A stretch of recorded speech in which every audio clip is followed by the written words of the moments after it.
What happened next would change everything. A pregnant woman, boiling oil, a scream that shattered a quiet afternoon. But this wasn't just any woman, and this wasn't just any attack.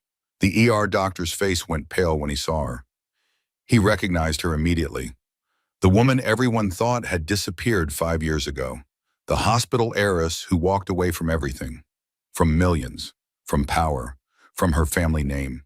She had been hiding, living as a simple teacher, married to a man who seemed perfect. But perfect men have secrets. And those secrets, they have teeth. By the time the oil stopped burning, the truth would come out about who she really was, about what her husband had been planning, about the 12 women before her, about the con that started 6 years ago in a coffee shop. This is a story about betrayal, about survival, about a woman who lost everything and found herself. Stay with me, because what happens next, you won't believe it. The doorbell rang 3 times, fast, urgent. Claire's hand went instinctively to her swollen belly as she moved toward the door. 8 months pregnant. Everything felt urgent these days. The baby kicked hard against her ribs, a reminder that someone else lived inside her body now, someone who depended on her for everything. She smoothed down her nightgown. It was 3:30 in the afternoon, but she had been napping. The pregnancy exhausted her. Derek said she was lazy, that she used the baby as an excuse, but the doctor said rest was important. Claire chose to believe the doctor. The doorbell rang again, longer this time. "I'm coming," Claire called out. Her voice sounded tired even to her own ears. She reached the front door and looked through the peephole. A woman stood on the porch, dark hair pulled back tight, designer sunglasses even though the October sky was gray. She held something large, a pot maybe. Claire didn't recognize her. Probably a neighbor. Maybe someone from the homeowners association. There was always something, some complaint about lawn height or trash can placement. She unlocked the door and pulled it open. The woman ripped off her sunglasses. Her eyes were wild, red-rimmed, full of something that looked like rage mixed with desperation. "You," the woman hissed, "you took everything from me." Claire's brain tried to process what was happening, tried to make sense of the words. She had never seen this woman before. Had she? Then she saw the pot, steam rising from it, oil, cooking oil. "Wait," Claire said. She stepped back. Her hand went to her belly. "Wait, please." "He's mine," the woman screamed. She threw the pot forward. The boiling oil flew through the air in a sickening arc. Claire tried to turn, tried to protect her stomach. The oil hit her back, soaked through her thin nightgown instantly. The pain was unlike anything Claire had ever experienced. Fire. Pure fire eating through her skin. She screamed. The sound ripped from her throat without permission. Animal. Primal.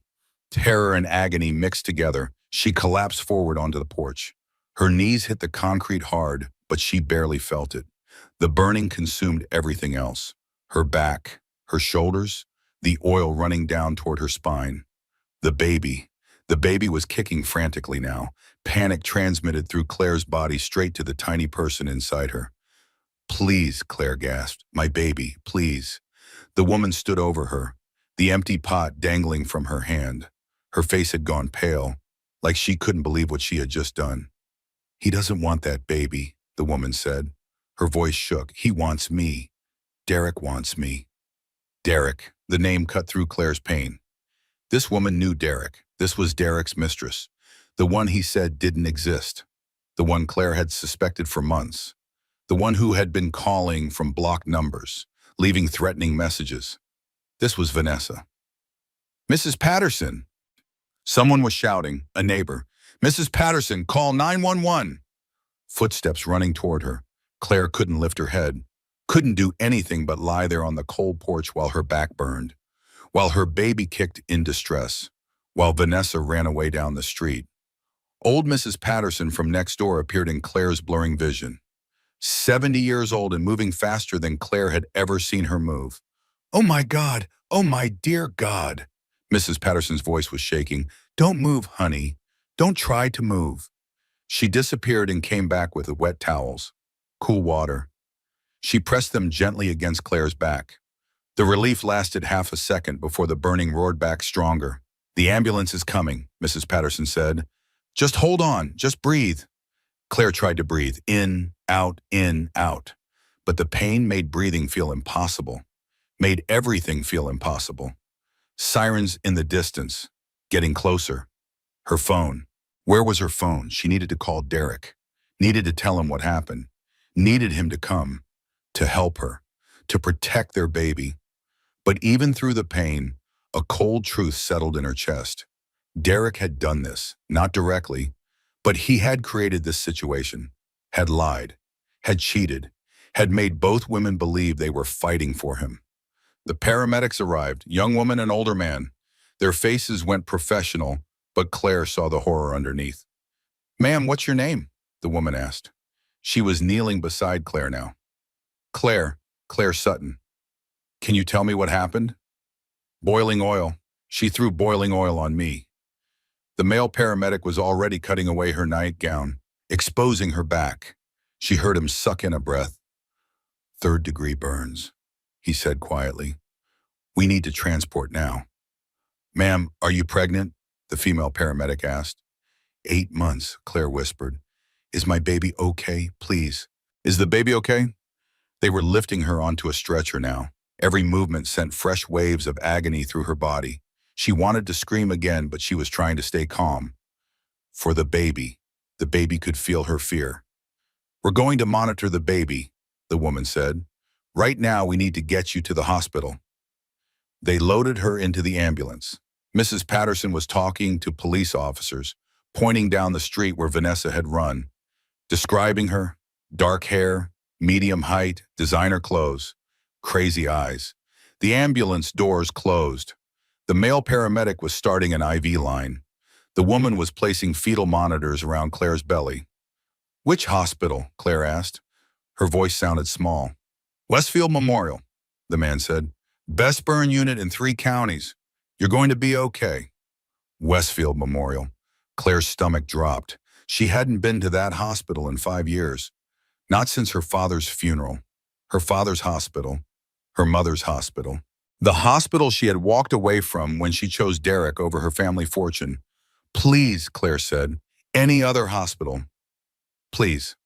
The female paramedic looked confused. "Ma'am, you need specialized care. 3rd-degree burns. 8 months pregnant. Westfield Memorial has the only burn unit equipped to handle this."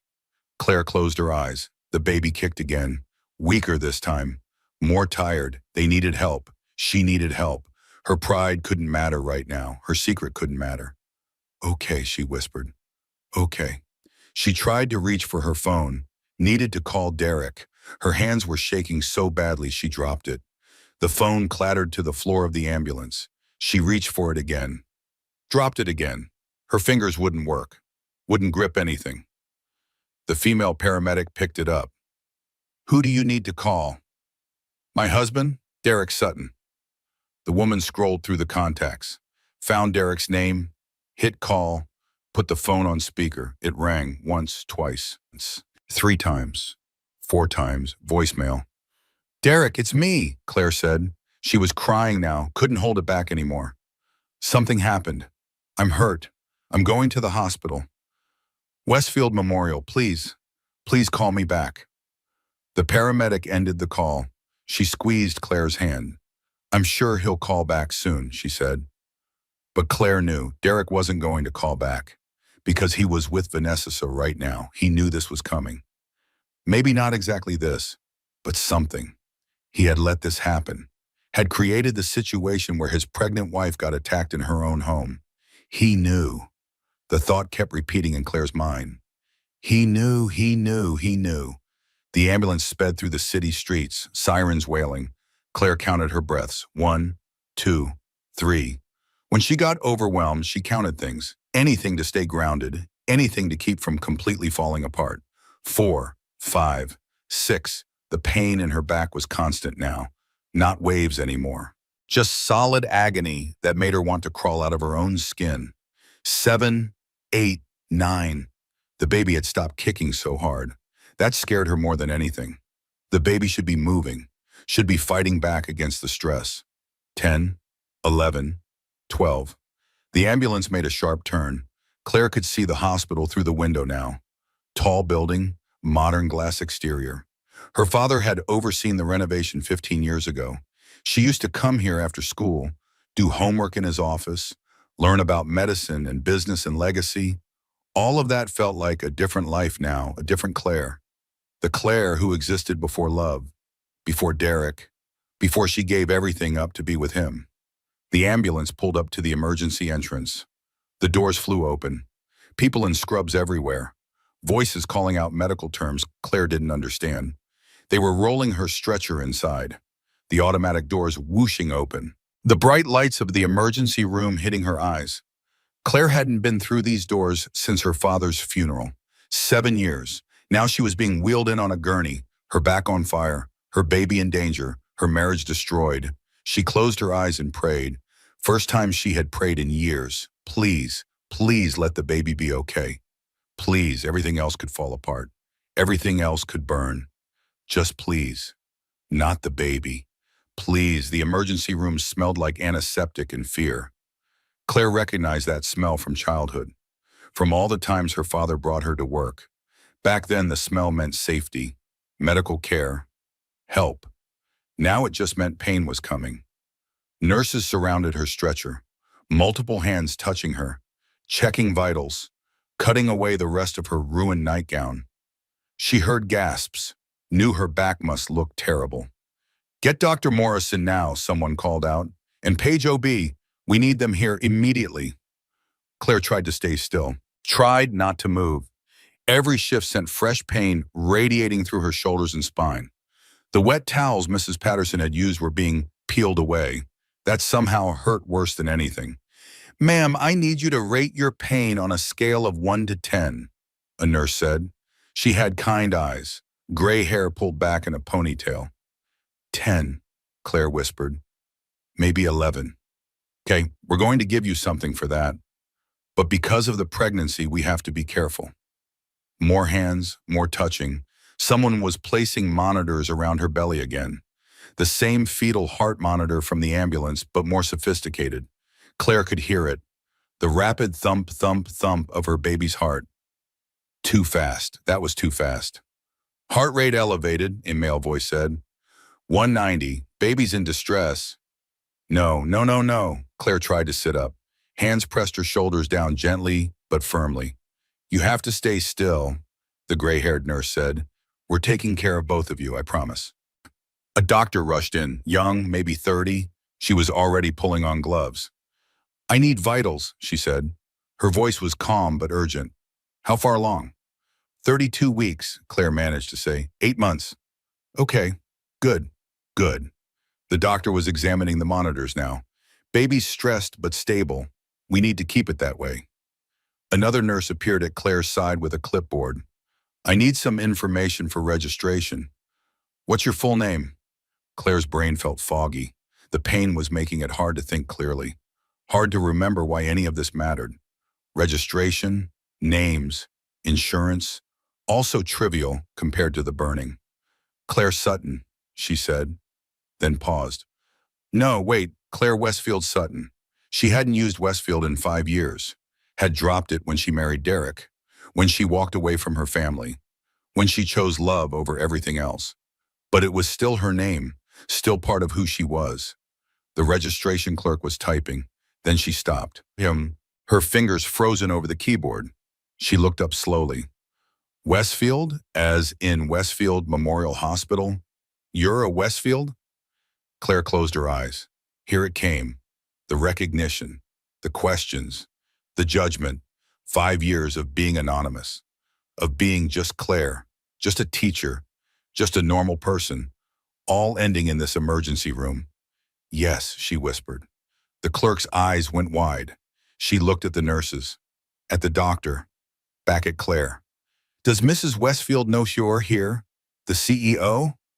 Mrs. Westfield, her mother, Judith Westfield, the woman Claire hadn't spoken to in 5 years.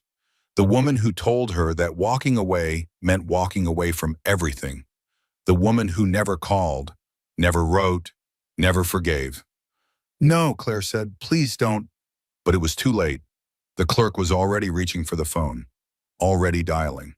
The news would spread through the hospital like wildfire. Claire Westfield was back, injured, pregnant, attacked. The estranged heiress had returned. "Let's focus on the patient," the gray-haired nurse said firmly. She gave the clerk a sharp look. "Registration can wait. We need to treat these burns now." A new presence entered the trauma bay. Claire felt a shift in the room, the way people stepped aside, made space. This was someone important, someone in charge. She opened her eyes. Dr. Harrison Reed stood at the foot of her stretcher. 48 years old, salt and pepper hair, kind face with serious eyes. He had worked with her father for 20 years, had been at the funeral, had tried to talk to her afterward. She watched his face as recognition hit him, watched his professional mask slip for just a moment. Shock, concern, sadness. "Claire," his voice was gentle. "Claire Westfield?" She wanted to disappear, wanted to be anywhere but here. Not like this, not burned and broken and abandoned by her husband in the hospital her family owned. "Dr. Reed," she said. Her voice cracked. He moved closer, his eyes scanning the monitors, the burns, the situation, his mind clearly working through the medical implications. But his voice stayed warm, stayed kind. "It's okay," he said. "Let's take care of you first.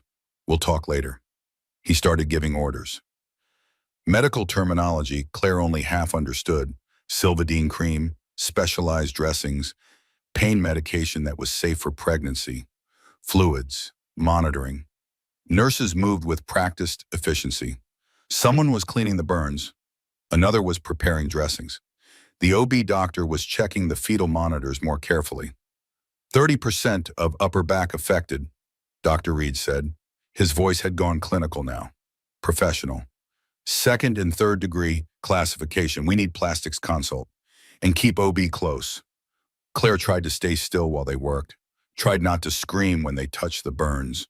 The pain was beyond anything she could have imagined. Made her whole body shake. Made her teeth chatter even though she wasn't cold. "Squeeze my hand," the gray-haired nurse said. She had positioned herself next to Claire's head. "As hard as you need to." Claire gripped her hand, held on like it was the only thing keeping her tethered to reality. Maybe it was. Dr. Morrison appeared, the OB specialist, younger woman, Indian descent, dark hair in a braid. She had been Claire's doctor for the last 8 months, had guided her through the pregnancy, had answered all her anxious questions about being a first-time mother, but she had never known about Claire's background, never known about the Westfield connection, never known her patient was an heiress hiding in plain sight. "Claire." Dr. Morrison's face showed her shock. "What happened?" "Boiling oil, Corsair," Claire said. The words felt surreal, like she was describing something that happened to someone else. "My husband's mistress. She threw it on me." Dr. Morrison's face went hard. She looked at the burns, at the fetal monitor, at Claire's trembling body. "Okay," she said. "Okay, let's check on this baby." She pulled an ultrasound machine over, squeezed cold gel onto Claire's stomach. The probe pressed against her belly, and there on the screen, movement, the baby, swimming in amniotic fluid, heart beating, alive. Claire started crying, relief mixed with pain, mixed with fear, mixed with love. So much love for this tiny person she had never met. This person who depended on her completely. This person Derek had created and then abandoned. "Baby showing signs of stress," Dr. Morrison said. "Elevated heart rate, some decreased movement, but structurally everything looks good. No signs of placental abruption. No signs of premature labor." "Will the baby be okay?" Claire asked. She needed to hear it, needed someone to promise her. Dr. Morrison met her eyes. "We need to monitor you both very closely. The stress from the attack, the pain, the trauma, all of that affects the baby. We're going to admit you to the ICU burn unit, keep you here for observation." "How long?" "At least a week, maybe more. It depends on how you heal and how the baby does."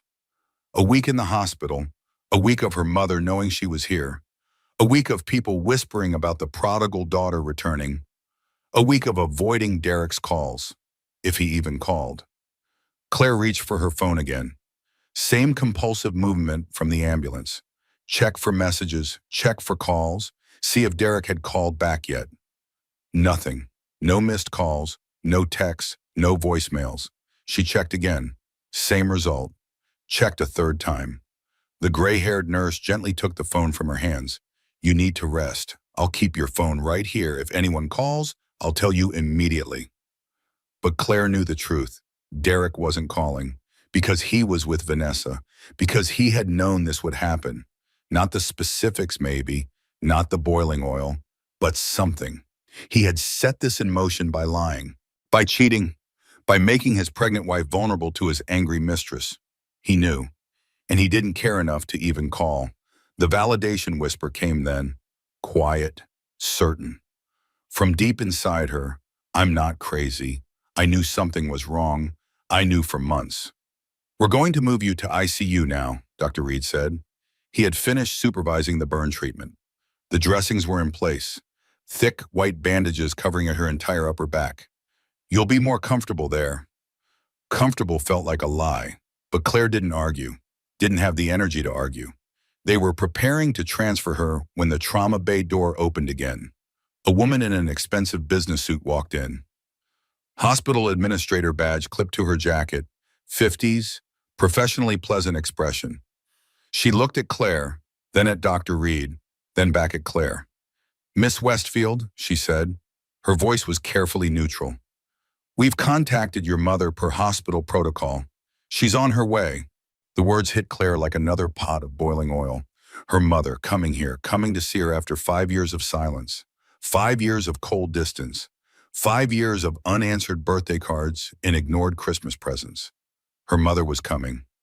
And Claire had no way to prepare, no way to protect herself, no armor except hospital gowns and bandages and the tiny baby swimming inside her belly. She was about to face Judith Westfield at her most vulnerable, her most broken, her most exposed. And there was nothing she could do to stop it. The morphine made everything soft around the edges, made the hospital room blur into watercolors instead of harsh reality, made Claire feel like she was floating above her body watching everything happen to someone else. But one thought stayed crystal clear. Sharp as broken glass, her mother was coming. Judith Westfield was on her way to this hospital room. 5 years of silence about to end over burns and blood and failure. Claire stared at the ceiling tiles, counted them. 1, 2, 3, 4. When everything felt out of control, she counted things, made small parts of the chaos make sense. 5, 6, 7. The ICU burn unit was quiet. Private room, soft lighting, machines beeping steadily, monitoring her heart rate, blood pressure, oxygen levels. The baby's heartbeat a constant backdrop. Proof of life. Proof she hadn't completely failed yet. 8, 9, 10. Her mind drifted back. 6 years ago, before Derek, before everything fell apart, when she was still Claire Westfield, still her father's daughter, still someone with a future mapped out in hospital boards and charity galas and family legacy. The coffee shop. That was where it started. Small place near the university. She had been 26, finishing her teaching degree. Her father had just died. Heart attack at 60, gone in minutes. No warning, no goodbye. Claire had been drowning in grief. Her mother had been drowning in work. They grieved differently. Judith threw herself into running the hospital, expanding, growing, building the legacy Patrick Westfield left behind. Claire just wanted her dad back, wanted one more conversation, one more hug, one more piece of advice. But death didn't negotiate. Death just took and never gave anything back. Derek had noticed her crying at that coffee shop, brought her napkins, sat down without asking permission, started talking, made her laugh for the first time in weeks, made her feel seen, made her feel like she existed as something other than Patrick Westfield's orphaned daughter. He was charming, funny, attentive, everything her mother wasn't in those dark months.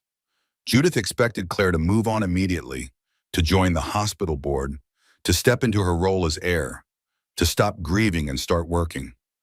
Your father built this hospital for family legacy, Judith had said at the funeral, her voice cold, controlled. You're the only heir. No room for grief. Only duty. 18-year-old Claire had felt suffocated, lost, unseen. Her mother looked at her and saw only a business successor, a name on paperwork, a continuation of the Westfield dynasty. Derek looked at her and saw Claire.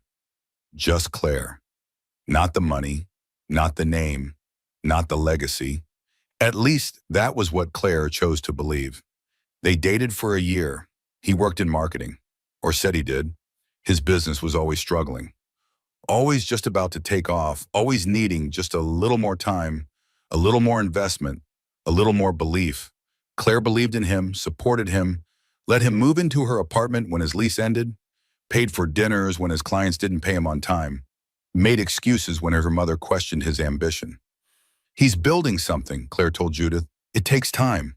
Her mother had Derek investigated, hired private detectives, dug into his background, found bankruptcies, failed businesses under different names, debts, lies. He's after your money, Judith said.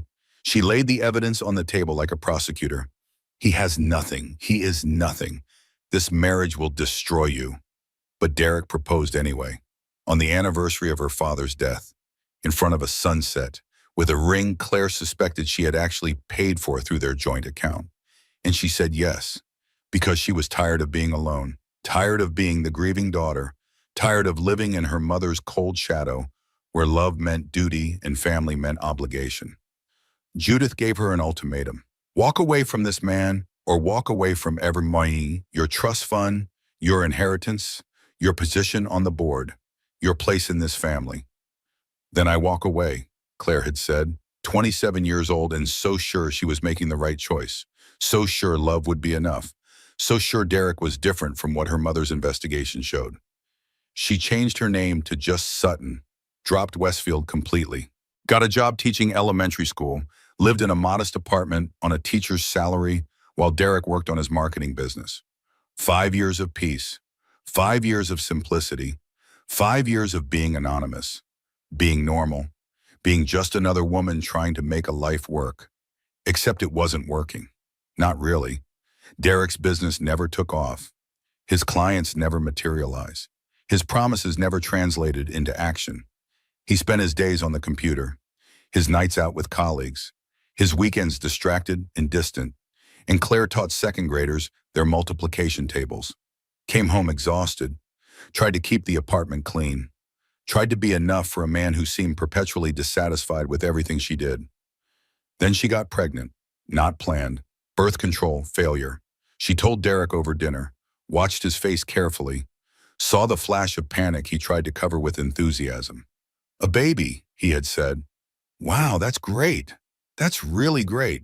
But he started staying out later after that, coming home smelling like perfume that wasn't hers, checking his phone constantly, turning the screen away when she walked by. Small things that added up to one terrible truth she didn't want to face. Derek was having an affair, and Claire was pregnant and alone. The threats started around her 6th month. Text messages from unknown numbers. He doesn't want that baby. You're trapping him. Let him go. Claire recognized the desperation in those messages. Another woman who believed Derek's lies, who thought she was fighting for love, who didn't understand that Derek didn't love either of them. He only loved himself. She thought about calling her mother, about asking for help, about admitting that she had made a mistake. But pride held her tongue, shame kept her silent. She would handle this herself. Proof she didn't need the Westfield name or money. Proof she had been right to walk away. The validation whisper came again. Stronger this time. I knew. I knew for months. The hardest part is admitting I knew all along. A knock on the door pulled Claire back to the present, back to the hospital room, back to reality. The morphine haze cleared just enough to see the door opening. Judith Westfield walked into the ICU burn unit, 67 years old, still commanding, still powerful, designer suit in navy blue, pearls at her throat, hair perfectly styled, posture straight, every inch the CEO of a major hospital network. But her eyes gave everything away. They found Claire on the bed, moved to the bandages covering her back, saw the fetal monitor, the IV lines, the evidence of her daughter's complete destruction. Judith's face went pale, just for a moment, just long enough for Claire to see past the professional mask, to see the mother underneath, the woman who had lost her husband 7 years ago and lost her daughter 5 years ago, and was now seeing how badly that daughter had been hurt. "Who did this to my daughter?" Judith's voice was steel. Those 4 words broke something inside Claire. My daughter, not Miss Westfield, not the estranged heir. My daughter, like she had never stopped being that. Like the 5 years apart had been a pause instead of an ending. Claire started crying, not from pain, from hearing those words, from feeling seen again, from the relief of not being completely alone anymore. "Derek's mistress," Claire said through her tears. "Her name is Vanessa. She threw boiling oil on me, on my porch, this afternoon." Judith moved closer. Her hand reached out, hesitated, then gently touched Claire's hair. A mother's touch, careful, tentative, like she wasn't sure she still had the right. "Where is Derek?" Judith asked. Her voice had gone dangerous now. "I don't know. He won't answer his phone. I think he's with her. I think he knew this was going to happen." "He knew." Judith repeated the words slowly, processing, understanding. "He knew his mistress was threatening you, and he didn't protect you, didn't protect his own child. He never wanted the baby." The truth felt lighter spoken out loud. "He said I trapped him, that the pregnancy changed everything, that I wasn't the woman he married anymore." Judith's jaw tightened. Her eyes went cold in the way Claire remembered from childhood, when someone crossed her, when someone threatened what was hers. That look had terrified hospital administrators and board members, had made grown men apologize and back down. Now it was turned on Derek, and Claire felt a fierce satisfaction. Let her mother destroy him. Let the full weight of Westfield power crush him. He deserved it. He had earned it. "Mom," Claire whispered. First time she had called her that in 5 years. "You were right about Derek, about everything. I married the wrong man." Judith sat down carefully on the edge of the hospital bed, her hand still in Claire's hair, still offering that gentle touch Claire had missed so desperately. "I didn't want to be right," Judith said.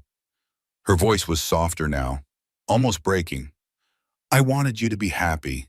I wanted love to be enough for you. I wanted to be wrong. I thought I could make it work. Thought if I loved him enough, believed in him enough, supported him enough, he would choose us. Choose the baby. Choose me." "Oh, Claire, it was never about you not being enough. It was always about him being empty." The door opened again. Detective Morrison from earlier. Tall black man in his 50s, tired eyes, seen too much, believed too little. He nodded respectfully to Judith. Everyone knew who she was, then focused on Claire. "Mrs. Sutton, I need to take a detailed statement, if you're feeling up to it." Claire nodded. She was up to it, was ready to tell everything, ready to stop protecting Derek from consequences he had created himself. "We arrested Vanessa Kolb at the airport 2 hours ago," the detective said. He pulled out a notebook. "She was trying to board a flight to Mexico. Your husband was with her." The words hung in the air, heavy, damning, final. Derek was helping her escape. Derek was at the airport with the woman who had just tried to kill his pregnant wife. Not in the hospital, not checking on Claire, not making sure their baby was okay. At the airport, helping his mistress flee. Judith's hand tightened in Claire's hair. Not enough to hurt, just enough to ground her, to remind her she wasn't alone anymore. "Did you arrest him too?" Judith asked. Her voice was carefully controlled. "Yes, ma'am. Both of them are in custody. Separate interrogations.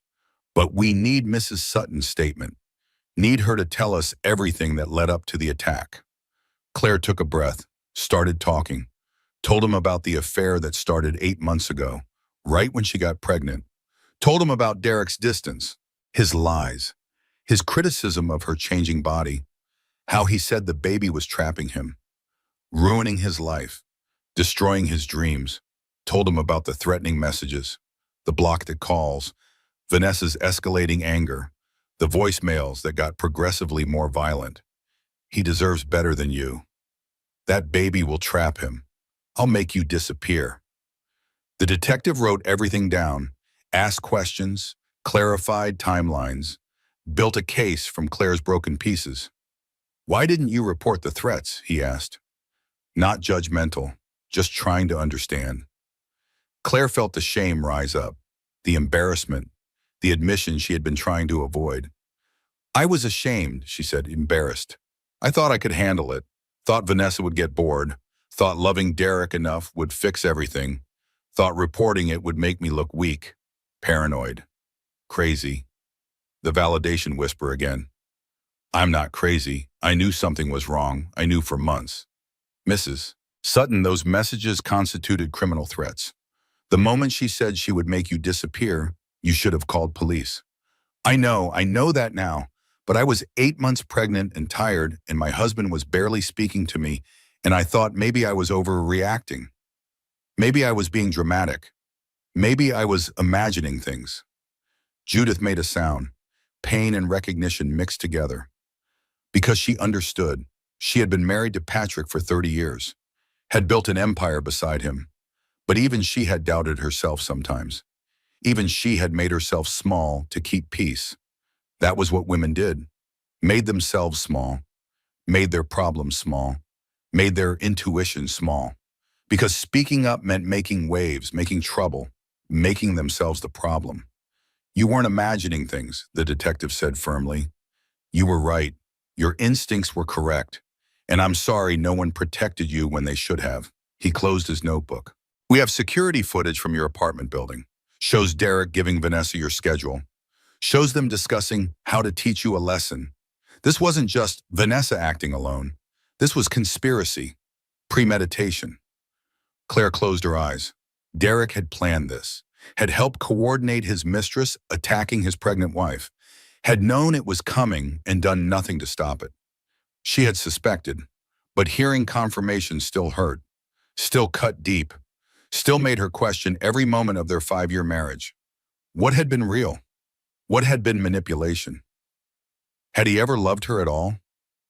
"We're upgrading the charges," Detective Morrison said.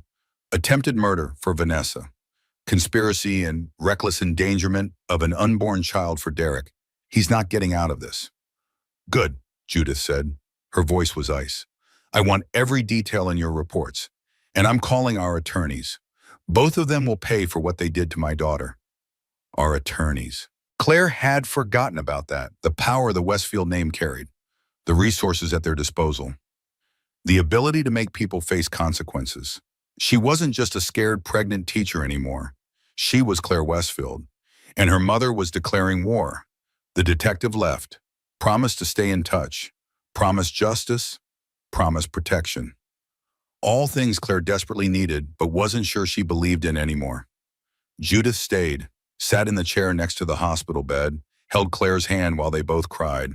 5 years of distance, 5 years of hurt, 5 years of pride and stubbornness, both melting away in one ICU burn unit while machines beeped and a baby's heartbeat filled the silence. "I missed you," Claire whispered. "Every day, I missed you.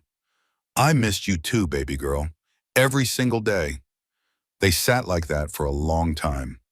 Mother and daughter, finding their way back to each other through tragedy, through pain, through the ruins of choices made and regretted. Outside the ICU room, Claire could hear the hospital moving. People working, lives continuing, the world spinning forward even when her world had stopped. But here, in this moment, with her mother's hand in hers, Claire felt something she hadn't felt in years. Safe, protected, seen, home. Midnight came and went. The hospital shifted into its night rhythm. Softer voices, dimmed lights, the hush that came when most people were sleeping and only emergencies happened. Claire couldn't sleep. The morphine had worn off. The pain was roaring back. Her back felt like it was still on fire, like the boiling oil was still eating through her skin. The nurses said that was normal. Burn victims often felt like they were still burning for days, weeks, sometimes months. She shifted carefully, trying to find a position that didn't hurt. There wasn't one. Every movement sent fresh agony through her shoulders and spine. The baby kicked. Gentler now, more tired. Claire put her hand on her belly. "I'm sorry," she whispered. "I'm so sorry this happened to us." A knock on the door. Soft. Tentative. "Come in," Claire called. The door opened. Emma Gardner stood there. Claire's best friend, fellow second-grade teacher, single mother of two, the person who had kept Claire sane for the past 5 years. Emma's face crumpled when she saw Claire. The hospital bed, the bandages, the monitors, the evidence of everything wrong. "Oh my God," Emma's voice broke. "Oh my God, Claire." She rushed to the bedside, careful not to jostle anything, tears streaming down her face. "I'm going to kill him," Emma said. "I'm going to actually kill Derek." "You'll have to get in line," Claire said. She tried to smile. Failed. "My mother got here first." "Good. Judith should destroy him. He deserves it." Emma pulled up a chair, sat down hard. "I came as soon as I saw the news. It's all over the local channels. Hospital heiress attacked while pregnant. The media is going crazy." Claire closed her eyes. Of course it was news. Of course her secret was out now. 5 years of careful anonymity destroyed in one afternoon. "I'm sorry," Emma said quietly.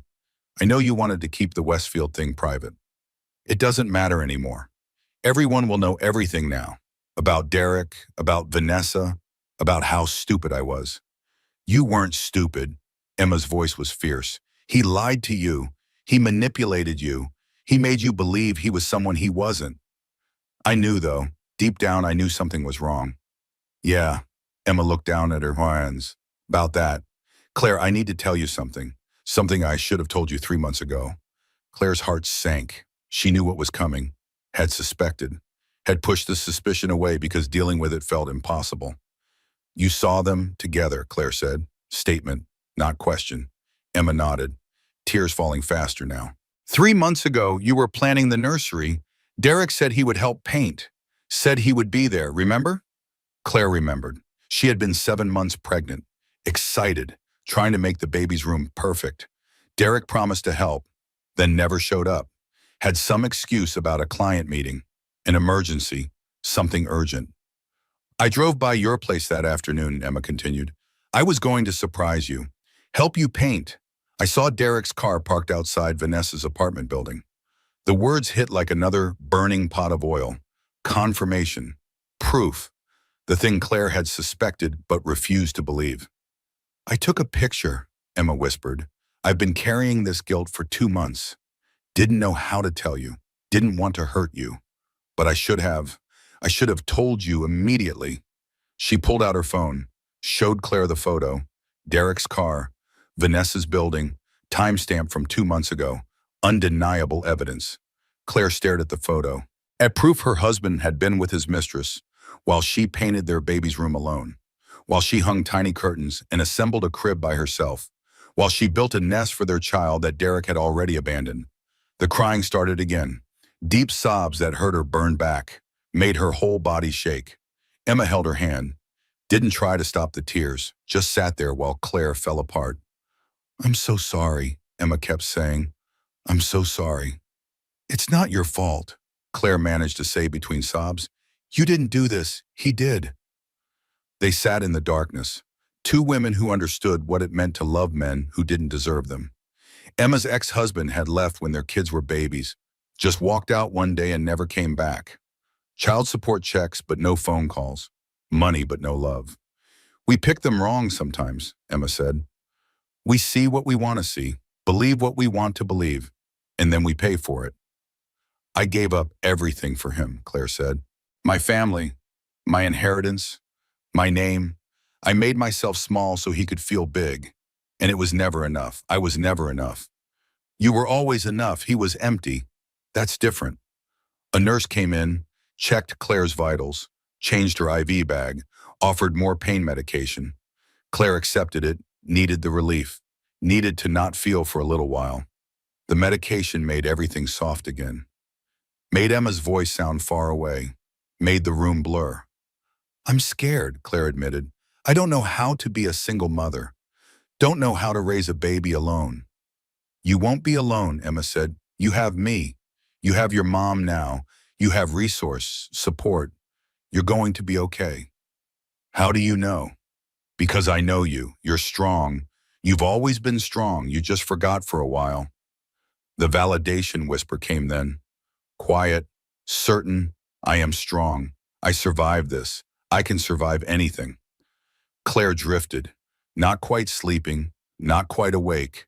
Emma stayed, held her hand, kept watch, the way friends did, the way women protected each other when men failed them. Morning came slowly, gray October light filtering through hospital windows. Claire woke to voices outside her room. Her mother, another woman, official sounding, lawyer maybe? She tried to sit up. Pain flared immediately. She fell back against the pillows with a gasp. The door opened. Judith entered with a woman in her 40s. Professional suit, briefcase, attorney energy radiating from her. Claire, this is Marcus Blake, Judith said. Our family attorney, we've been up all night building your case. Marcus sat down, pulled out files, started explaining in calm, measured tones. The civil lawsuit against both Derek and Vanessa. The criminal charges already filed by the district attorney, the asset protection strategies, the custody arrangements for when the baby came. Claire tried to focus, to understand, to make decisions, but her brain felt foggy. The morphine, the exhaustion, the pain. Everything blurred together. There's something else, Marcus said. She hesitated, looked at Judith, back to Claire. When you married Derek, your mother insisted on a prenuptial agreement. Do you remember signing it? Claire thought back. 6 years ago, Derek proposing, her mother's fury, the lawyers, papers everywhere. She had been so angry, so determined to marry Derek despite everyone's warnings. She signed everything they put in front of her just to get them to stop talking, to let her make her own choices. Vaguely, Claire said. What did it say? That in the event of infidelity, the cheating spouse forfeits all rights to marital assets, all property, all finances. Everything stays with you. Claire stared at her. Everything was already in my name. The apartment, the car. I paid for everything. Derek had nothing. Exactly, Judith said. Her voice held grim satisfaction. He has no legal claim to anything. No claim to your teacher's salary, no claim to property. No claim to future inheritance should you choose to reconcile with this family. The future inheritance, the Westfield fortune, the hospital, the healthcare network, the investment portfolio worth hundreds of millions. All of it. He thought he was marrying into money, Claire said slowly. Understanding dawning.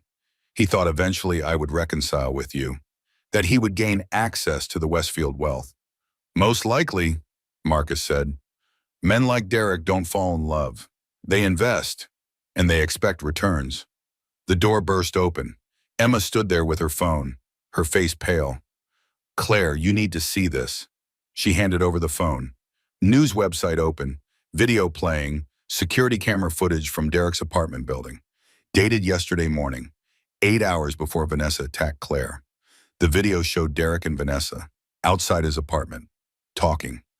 Derek's body language was clear. He was giving her something. Papers, maybe. Vanessa was nodding, taking notes. Derek pointed at his watch, said something. Vanessa nodded again. Emma turned up the volume, grainy audio, but clear enough. She'll be home all afternoon, Derek's voice said. She's 8 months pregnant. She can't move fast, can't fight back. Just scare her. Make her understand she's nothing. Make her understand I'm done. Vanessa's voice. What if she calls the police? Derek, she won't. She's too proud, too embarrassed. She'll just take it. She always does. The video ended. The room went silent, everyone staring at the screen. At proof, at Derek's own words condemning him. The police seized this footage 2 hours ago, Emma said. It's part of the criminal case now. He's done. Completely done. Claire couldn't breathe, couldn't process. She always takes it. Like she was a punching bag, like her feelings didn't matter, like hurting her was just routine, expected, normal. How long had he felt this way? How many times had he hurt her and expected her to just accept it, to just take it? The answer hit her like a fist, the entire marriage. 5 years of diminishing her. making her feel small, making her feel grateful he stayed when she should have been grateful he left. "I want him in prison," Claire said. Her voice was steady now, clear. "I want him to face every consequence, every charge, everything." "He will," Marcus promised. "Between the assault conspiracy, the financial fraud we're finding, the endangerment charges, he's looking at serious time." "Financial fraud?" Claire asked. Judith and Marcus exchanged looks. Judith nodded. Permission to continue. "We ran a full background check after the attack," Marcus said. "Derek Sutton has had 3 previous bankruptcies, 2 under different names, multiple restraining orders from ex-girlfriends, a pattern of targeting women with money, getting them to support him, then moving on once they stop being useful. He's a con artist," Emma said bluntly. "He researched you, targeted you. Everything about your meeting was planned." Claire's world tilted. The coffee shop, Derek's charm, his attention, his interest, all calculated, all fake, all designed to manipulate a grieving woman into giving him access to her family fortune. "How many women?" Claire asked. "How many before me?" "At least 3 that we've found so far," Marcus said gently. "Could be more. They're reaching out now that the news broke, wanting to share their stories. 3 women, at least, all manipulated, all hurt, all discarded when they stopped being useful. And Claire was just the latest, just another mark in Derek's long line of victims. The shame threatened to overwhelm her. How had she not seen it? How had she been so blind? But the validation whisper came again. Stronger now. "It's not my fault. I'm not stupid." He was just that good at lying. She looked at her mother, at Emma, at Marcus, at the women surrounding her, protecting her, fighting for her. "I want to press charges," Claire said, "maximum charges. And I want to testify in court, in front of everyone. I want to tell my story." "It will be hard," Judith warned. "The media attention, the public scrutiny, everyone knowing your business." "Good," Claire said. "Let them know. Let every woman know what Derek Sutton really is. Let them see him for the predator he is. Maybe it will save someone else." The morphine was wearing off again. Pain creeping back. But Claire felt something else too. Something fierce and protective and absolutely certain. She was done being ashamed, done hiding, done making herself small. Derek wanted to make her feel like nothing. He was going to learn exactly who she was, and exactly what happened when you attacked a Westfield woman. Her mother smiled, pride in her eyes, recognition. "That's my daughter." Yes, Claire thought, I am. Finally, again, always, I am Claire Westfield, and I will not be made small ever again. The knock came at 7 in the morning. Sharp, official, security. Claire was awake, had been awake for hours, watching the sun rise through her hospital window, counting heartbeats on the fetal monitor. 1, 2, 3, 4. Her baby's steady rhythm reminding her why all of this mattered. "Mrs. Sutton?" The security guard's voice was apologetic. "Your husband is in the waiting room. He's demanding to see you. We have him with 2 guards. It's your choice whether to allow it." Derek, here, after everything, after conspiring with Vanessa, after helping her attack his pregnant wife, after trying to help her flee the country, after everything, he was here. Claire's first instinct was to refuse, to hide, to protect herself from whatever new manipulation he had planned. But then she thought about it, really thought about it. She wanted to face him, wanted to look him in the eyes, wanted to see him with clear vision, without love clouding her judgment, without hope making her believe his lies. "My mother needs to be here," Claire said, "and I want the police present.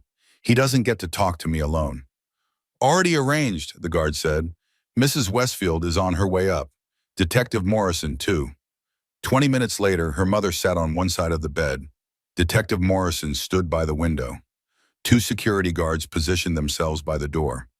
Claire sat up as straight as her burned back would allow. She was done cowering, done apologizing for existing. "Let him in," she said. The door opened. Derek walked in flanked by 2 additional guards. He wore the same clothes from yesterday, wrinkled now, stained. He looked tired, scared. And when his eyes met Claire's, she saw something she had never seen before. Anger. Not guilt, not remorse, anger that he had been caught. Claire, he started. His voice was different. The charm was gone. Replaced with something harder. Sweetheart, are you okay? The word sweetheart made her stomach turn. How many times had he used that word while lying, while cheating, while plotting with Vanessa? Don't call me that, Claire said. Her voice was steady, strong. You don't get to call me that anymore. Derek's face changed, the fake concern sliding away. I came as soon as I heard about the attack. This is terrible. Vanessa must have snapped. Lost her mind. You were at the airport with her, Claire said, helping her flee. I was trying to stop her. Was going to turn her in. Detective Morrison stepped forward. Mr. Sutton, we have security footage of you helping book her flight, of you handing her money, of you giving her Claire's schedule yesterday morning. Derek's face went pale. His eyes darted around the room, looking for escape, for sympathy, finding none. That's not what it looks like, he said.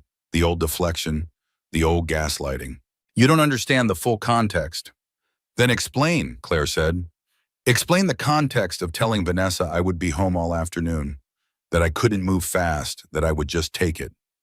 His jaw tightened, the mask slipping further. Claire, you have to understand. The pregnancy changed everything. You changed. I changed, Claire repeated, letting the words hang there. I got pregnant with your child, and that made me deserve this. Vanessa made me feel alive again, Derek continued. Like this was a reasonable explanation. Like his feelings justified everything. Young, not trapped. The narcissism was fully visible now. No more hiding, no more pretending. This was who Derek had always been. Claire just hadn't let herself see it. This wasn't supposed to happen, he said, his voice rising, defensive. She went too far. I never wanted you hurt. You just wanted me gone, Claire said.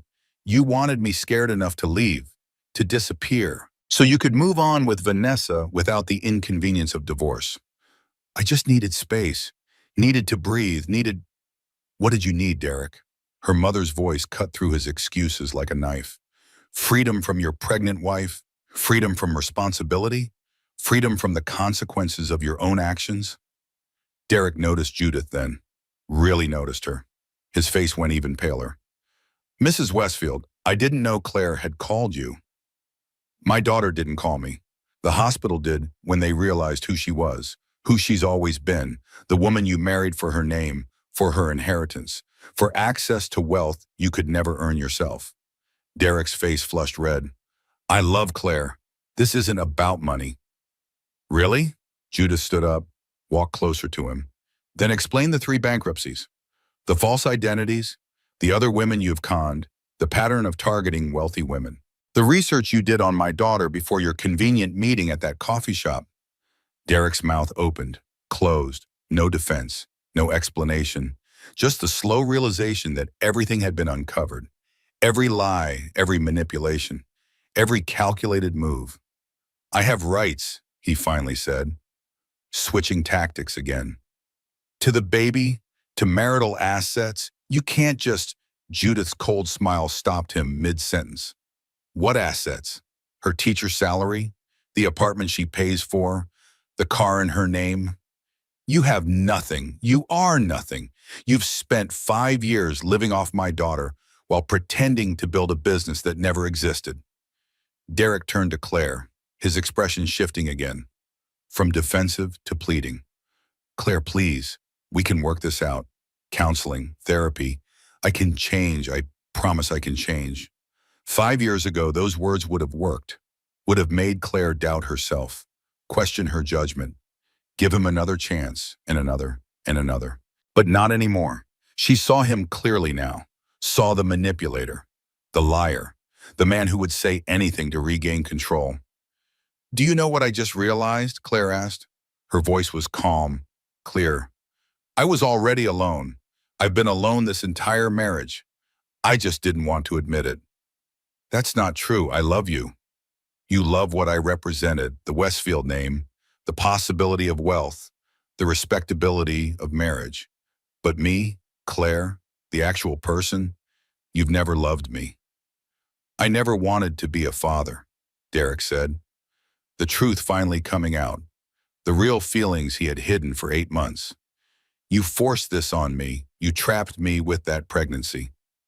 There it was, the admission, the confession, his true feelings about their baby, about her.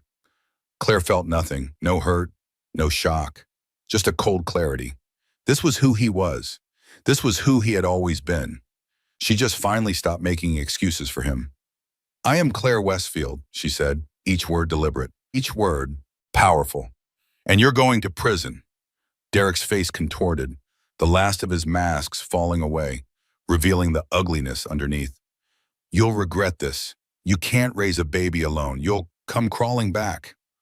I was already alone, Claire repeated. I've been alone this whole marriage.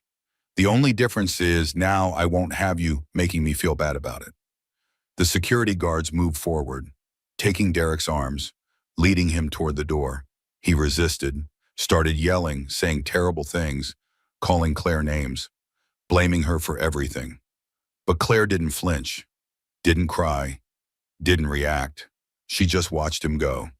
Watched the man she had given up everything for be dragged out of her hospital room, still blaming everyone but himself. The door closed. Silence fell. Her mother sat back down, took Claire's hand. You did well, Judith said. You were strong. I don't feel strong. I feel tired. Strength and exhaustion aren't opposites. Sometimes the strongest thing you can do is just survive another day. Claire closed her eyes. The adrenaline was fading, leaving behind just pain and fatigue. Her back hurt. Her heart hurt. Everything hurt. But underneath the pain, something else was growing. Something fierce and protective and absolutely certain.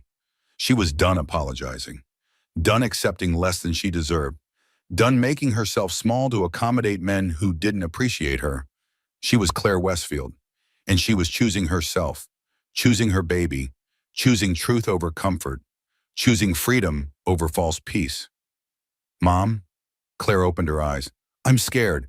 I don't know how to do this alone. You're not alone. I'm here. Emma's here. You have resources, support, and you have yourself. That's more than enough. What if I'm not a good mother? What if I can't do it? You will be. You are. You're already protecting your child, already fighting for them. That's what mothers do. The validation whisper came then, clear, strong. I deserved better than this. I deserved honesty, loyalty, love. Not whatever that was. A nurse came in. Time for more bandage changes, more wound care, more pain, but also more healing. Slowly, day by day, scar by scar.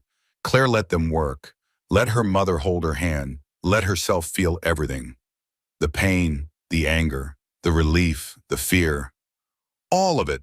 She was done pretending everything was fine. Done hiding how much she hurt. Done performing strength she didn't feel. Real strength wasn't pretending you weren't broken. Real strength was letting yourself be broken and healing anyway. Letting people see you at your worst and accepting his help. Letting go of pride and asking for what you needed. Claire needed help. Needed her mother, needed her friends. Needed time to heal both the burns on her back and the wounds Derek had left on her heart. And for the first time in 5 years, she was letting herself have what she needed. Instead of making do with whatever Derek was willing to give, that felt like victory. Small, quiet, but real. The door opened again. Emma with coffee and breakfast, hospital food and real food from the bakery downtown. A care package from Claire's students, drawings and cards and messages. We miss you, Miss Westfield, one card said. A child's handwriting. Crayon drawing of flowers. Miss Westfield, not Miss Sutton. Someone had told them her real name. And the children didn't care, didn't judge, just wanted their teacher back. Claire started crying again. Good tears this time. Relief tears, gratitude tears, for second graders who loved her, for friends who showed up, for mothers who came back, for herself, for surviving. You're going to be okay, Emma said. You're going to be better than okay. Claire wanted to believe that, wanted to trust it, but right now she just needed to get through today. Then tomorrow, then the next day, one moment at a time, one breath at a time, one heartbeat at a time, both her heartbeat and the baby's. Both of them fighting, both of them surviving, both of them stronger than Derek ever gave them credit for. That was enough for now. Being alive, being here, being seen. Everything else would come later. Healing, forgiveness, peace, joy. But today was just about surviving. And that was enough. More than enough. It was everything. 2 in the morning, the hospital lights dimmed to almost darkness. Only the glow of monitors casting blue shadows across the walls. Claire lay on her side, the only position possible with her bandaged back, staring at nothing, feeling everything. The morphine had worn off again. The pain was constant now, not waves anymore, just a steady burning that never stopped. The doctor said it would get better, said burns healed slowly but surely, said she would feel like herself again eventually. Claire wasn't sure who herself even was anymore. 5 years of being Mrs. Sutton. 5 years before that of being Claire Westfield, the heiress. Now she was something in between, someone new, someone she didn't recognize yet. The baby kicked, constant reminder of why none of this was about her anymore, why she couldn't fall apart completely, why she had to hold on. She put her hand on her belly. "I'm sorry," she whispered into the darkness. "I'm so sorry this happened to you. You deserved better. You deserved a father who wanted you, a mother who protected you, a safe, happy beginning." The baby kicked again, like a response, like forgiveness, like love. Claire started crying. Couldn't hold it back anymore. Deep sobs that hurt her burn back, made her whole body shake. But she couldn't stop. 5 years of holding it together. 5 years of pretending everything was fine. 5 years of swallowing her pain and her doubts and her fears. All of it coming out now, in a hospital room, in the middle of the night, when no one could see her break, except she wasn't alone. The door opened quietly. A nurse slipped in, not the gray-haired one from earlier. Someone younger, Latina, soft voice. "Mrs. Westfield, are you okay?" "No," Claire said honestly. First time she had said that out loud. "I'm not okay." The nurse came closer, checked the monitors, the IV line, then sat down in the chair beside the bed. Didn't leave like Claire expected, just sat there. "Pain level, Druipo?" the nurse asked. "Physical or emotional?" "Both." 10, both 10. "I can increase your pain medication, but you have to ask. We can't give you more without your permission." "Will it make me sleep?" "Probably." "Then yes. Please, I can't keep thinking. Can't keep replaying everything. I just need to stop. Just for a few hours." The nurse adjusted the IV, added medication. Within minutes, Claire felt the edges softening again, the pain retreating, the thoughts slowing down. "Better?" the nurse asked. "Better." Claire's words were slurring now. "Thank you." "You're welcome. And Mrs. Westfield, you're going to survive this. I know it doesn't feel like it now, but you will." Claire wanted to believe her, but right now, survival felt impossible. How was she supposed to raise a baby alone? How was she supposed to teach second graders when she couldn't even take care of herself? How was she supposed to rebuild a life when everything she thought she knew had been a lie? The medication pulled her under before she could answer. Into darkness, into blessed nothingness, into sleep without dreams. She woke to sunlight, morning already, lost hours to medication and exhaustion. Her mother was there, sitting in the chair the nurse had used, reading something on her tablet, looking tired, looking old in a way Claire had never noticed before. "Mom?" Claire's voice was rough. Judith looked up, relief crossing her face. "You're awake. How do you feel?" "Like I got hit by boiling oil." "Fair assessment." Her mother set down the tablet. "Move closer. The doctor wants to change your dressings again. Are you ready?" "Does it matter? It's going to hurt either way."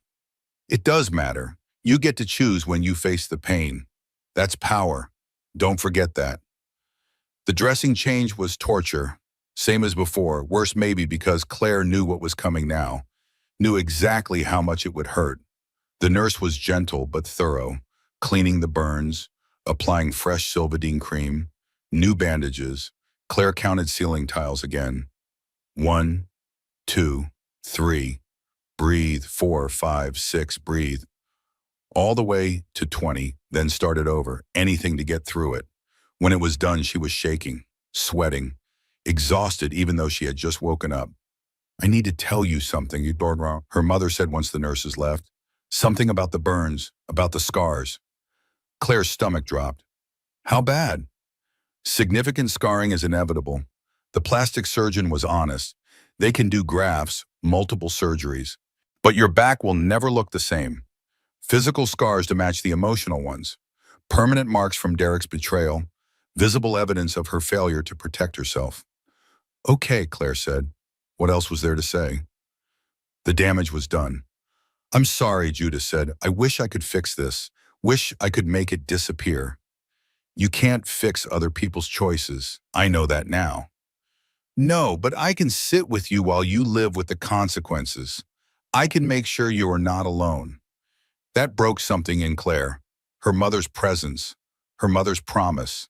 5 years of distance ending in solidarity, in shared pain, in family reformed through crisis. I saw the signs 6 months ago, Claire admitted. Found lipstick on Derek's collar, credit card charges at hotels. Saw him checking his phone constantly. I knew. Deep down I knew he was cheating, but I didn't want to face it. Why not? Because facing it meant admitting I had given up everything for nothing. Meant admitting you were right. Meant admitting I had failed. You didn't fail. He failed. There's a difference. I stayed when I should have left. That's failure. That's hope. That's giving someone a chance. That's trying. Those aren't failures. Those are just decisions that didn't work out. The validation, the whisper came quietly. I knew. I knew for months. The hardest part is admitting I knew all along. A knock on the door. Dr. Reed entered for morning rounds.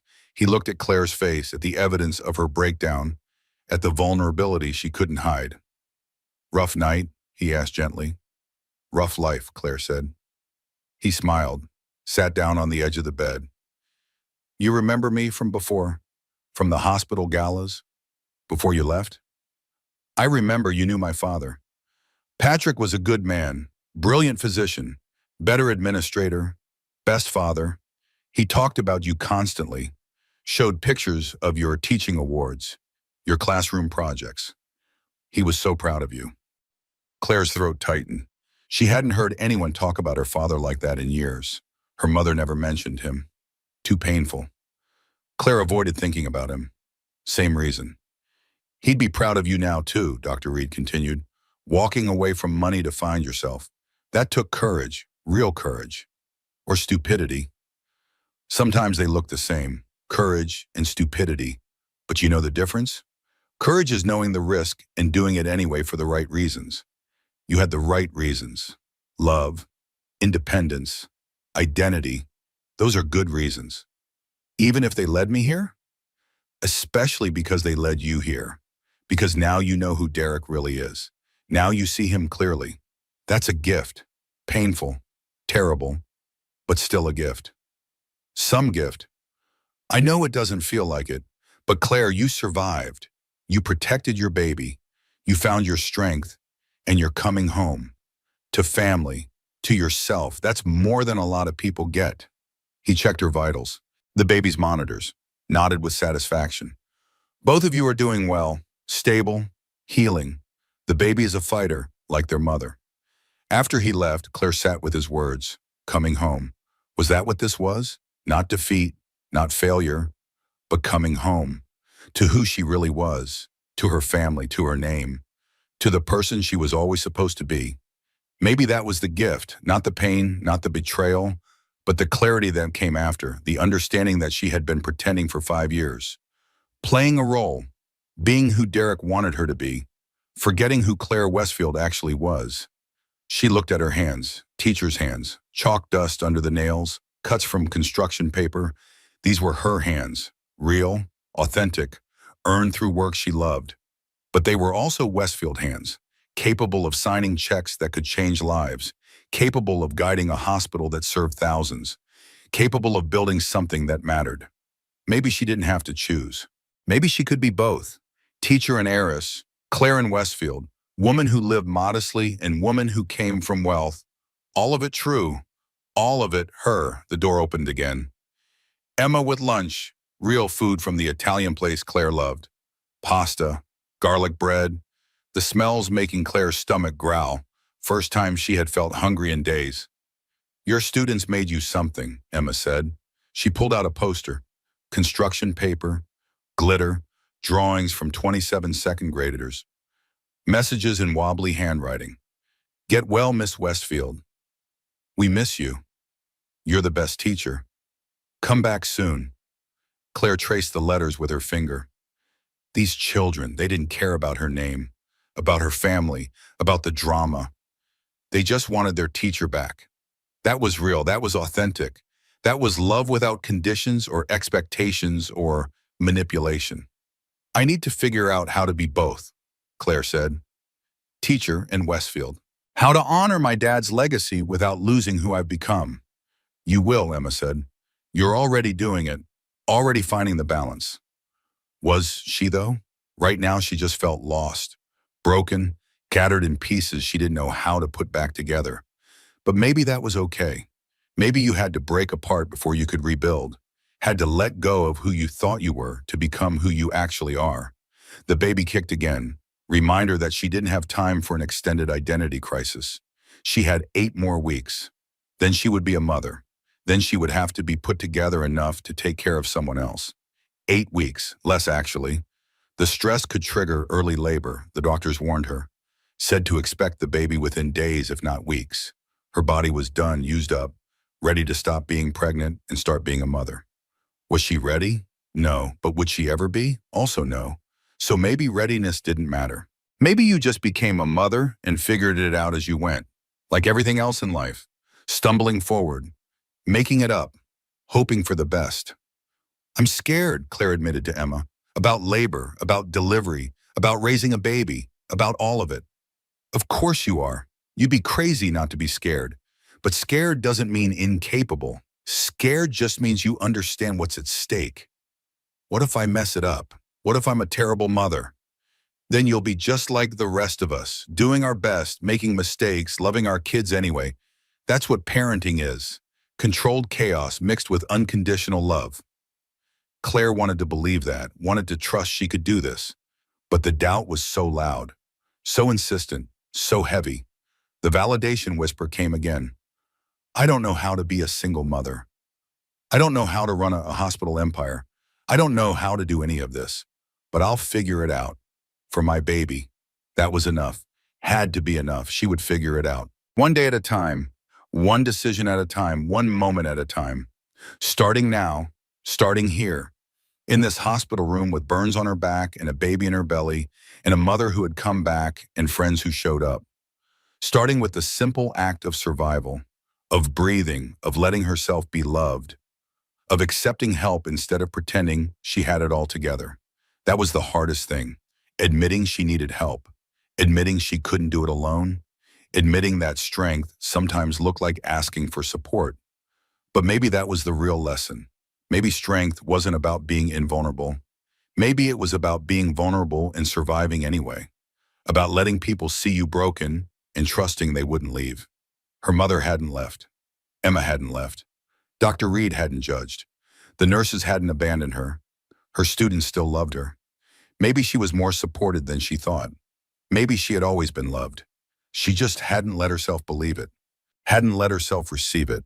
Well, she was receiving it now, letting it in, letting people help, letting herself be held while she fell apart. And maybe that was enough. For today, for now, for this moment. Just surviving, just breathing, just being here. Just letting the people who loved her do the work she couldn't do alone. That was enough. More than enough. It was everything. Morning came with purpose. Claire woke feeling different. Not healed, not better, but clearer, more focused, ready to stop being the victim and start being the architect of her own future. Her mother was already there, sitting in the chair by the window, on the phone with someone, her CEO voice, professional, commanding, in control. Judith ended the call and turned to Claire. Good morning, how's the pain? Manageable. What were you doing? Calling our attorneys. There's been a development. She moved closer, sat on the bed. Vanessa's public defender reached out. Vanessa wants to talk to you. Claire's stomach clenched. Why? She wants to make a statement about Derek, about the pattern of abuse. She has evidence. Evidence? Recordings, text messages, emails. She's been documenting everything. And she's willing to testify against Derek in exchange for a reduced sentence. Claire processed this. Vanessa, the woman who attacked her, who threw boiling oil on her pregnant back. That woman wanted to help? I don't understand. Neither do I fully, but Marcus thinks we should hear her out, see what she has. If her evidence is strong enough, it could put Derek away for decades instead of years. Justice. Real justice. Not just for Claire, but for all the women Derek had hurt, had manipulated, had destroyed. Okay, Claire said, I'll meet with her. But here, in the hospital, with police present. Already arranged, 2 hours. Are you sure you're up for this? Was she? No, but she was doing it anyway. That was what courage looked like now. Doing hard things even when you were terrified. 2 hours later, Vanessa was brought in. Orange jumpsuit, handcuffs, hair unwashed, face bare of makeup. She looked young, scared, broken in ways that mirrored Claire's own brokenness. They sat across from each other in a hospital conference room. Police at the door, Marcus the attorney between them, her mother beside Claire, protective, ready to intervene. Vanessa's eyes filled with tears when she saw Claire's bandaged back through the hospital gown. I'm sorry, she whispered. I'm so sorry. The apology hung in the air, inadequate, insufficient, but genuine. Claire could see that, could see Vanessa's horror at what she had done, could see the regret consuming her. Tell me why, Claire said. Why did you do it? Derek told me you didn't love him, that you trapped him with the pregnancy, that you were cold, unfeeling. He made you sound like a monster, like someone who was destroying his life. And you believed him. I wanted to. I loved him. Or thought I did. He made me feel special, chosen, important. I thought I was saving him from you. Claire understood that feeling, the desperate need to be chosen, to be special, to matter to someone. She had felt it too, with Derek, had believed his lies about how much he needed her, how much better she made him, how she was the only one who understood him. It was all manipulation, all lies, all designed to make women compete for his attention, fight for his love, hurt each other instead of seeing him as the problem. He played us both, Claire said quietly. Vanessa nodded, tears falling freely now. I know that now. I'm going to prison. I deserve it. I hurt you. I could have killed your baby. There's no excuse for that. No, there isn't. But he deserves worse. He's been doing this for years. To other women. I have proof. She looked at Marcus. I have recordings of him talking about his other targets, about how he researches women with money, approaches them when they're vulnerable, makes them fall in love, then bleeds them dry. Marcus pulled out a tablet, started playing audio files. Derek's voice, clear, undeniable, talking to Vanessa about his techniques, his strategies, his victims. The key is finding them at their lowest, Derek's recorded voice said. Death of a parent, divorce, job loss, when they're desperate for connection. That's when you swoop in, be exactly what they need, mirror their values, their interests, make them think you're soulmates. Claire felt sick. That was exactly what Derek had done to her. Found her grieving her father, became everything she needed, filled the void Patrick's death left behind. Once they're hooked, you isolate them, Derek continued on the recording, from family, friends, support systems. Make them dependent on you emotionally, then financially. Then you have them. They won't leave, won't question, will give you anything you want just to keep you happy. The recording went on, Derek bragging about his conquests, his successes, his ability to manipulate women. It was sociopathic, calculated, evil. There are 3 other women, Vanessa said when the recording ended. I found them, contacted them. They're willing to testify, to share their stories. Derek destroyed all of them, financially, emotionally, One attempted suicide after he left her with nothing. 3 other women, at least, maybe more. A pattern of abuse spanning over a decade. And Claire was just the latest, just another victim in his long line of destruction. The shame tried to overwhelm her again. But then she remembered, it's not my fault. I'm not stupid. He was just that good at lying. I want to help, Vanessa said. I know I can't undo what I did, but I can help make sure he pays for everything. For all the women he hurt, for all the lies he told. Claire looked at her. This woman who had tried to kill her, who had attacked her while pregnant, who had scarred her forever. And she felt something unexpected. Understanding. Not forgiveness exactly, but recognition. They were both Derek's victims. Both manipulated. Both hurt. The only difference was Vanessa had reacted with violence while Claire had reacted with submission. I'll support your cooperation, Claire said. I'll testify on your behalf for a reduced sentence in exchange for your full testimony against Derek. Thank you, Vanessa whispered. I know I don't deserve your mercy. This isn't mercy. This is justice. Real justice. Making sure Derek can never do this again. To anyone. The meeting ended. Vanessa was taken back to lockup. Claire sat with her mother and Marcus. Processing, understanding, reclaiming power one decision at a time. You're doing the right thing, Judah said. Using your pain for protection. That's what your father would do. Turn tragedy into policy, suffering into safeguards. I want to start a foundation, Claire said. The idea forming as she spoke. For domestic violence survivors. Women who have been manipulated, gaslit, abused emotionally and financially. I want to use the Westfield name for something good. Consider it done, Judah said. We'll fund it through the hospital. Make it part of our community outreach. Your father would love that. Small acts of reclamation. Claire was taking back control one choice at a time. Testifying, supporting Vanessa's cooperation, starting a foundation, helping other women avoid her mistakes. She was done being passive, done accepting what life handed her, done letting other people dictate her worth. She was Claire Westfield, and she was choosing herself, choosing action, choosing power. The validation whisper came strong and clear. I deserve better than this. I deserved honesty, loyalty, love, not whatever that was. Later that day, Marcus brought more news. Derek's apartment had been searched, documents found, detailed plans to access Claire's family wealth, timeline starting 6 months before they met, proof of research, investigation, calculation.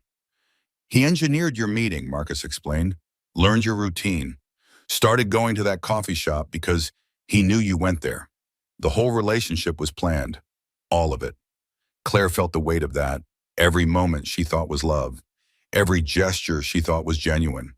All of it fake, all of it manipulation, all of it designed to exploit her grief and vulnerability. But you know what? She survived it. She saw through it eventually. And she was still here, still fighting, still strong enough to choose differently going forward. When's Derek's arraignment? Claire said. Tomorrow. Do you want to attend? Yes, I want to look him in the eye. Want him to see I'm not broken.